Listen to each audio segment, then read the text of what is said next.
In today's video, I'm going to teach you how to manage subscriptions in GoHighLevel without third-party plugins. By the end, you'll have a live checkout page selling a recurring plan using only the built-in payments and funnels tools. First, log into your GoHighLevel sub-account so you're working inside the right location. Head straight to Payments, then Open Products. Here's where you'll create the subscription your customers will buy. Click Create Product and give it a clear, customer-facing title. I'll use Monthly Marketing Plan as an example, but choose a name that matches your offer.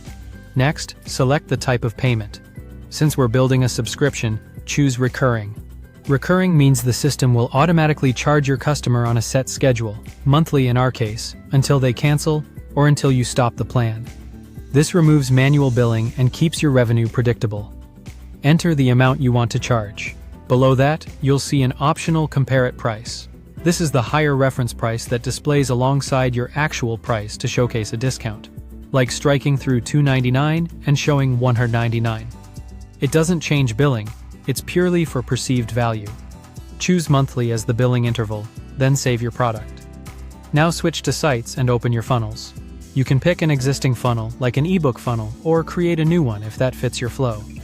Add a new step to serve as your checkout page and give it a simple name such as Checkout Page. Create the funnel step, then choose Create from Blank to start with a clean canvas. If you prefer, you can instead start from a template or import an existing layout to speed things up. Both options are great when you already have a design you like. Once you're in the page editor, click Insert Element. Elements are the building blocks of your page. Things like headlines, images, buttons, and forms.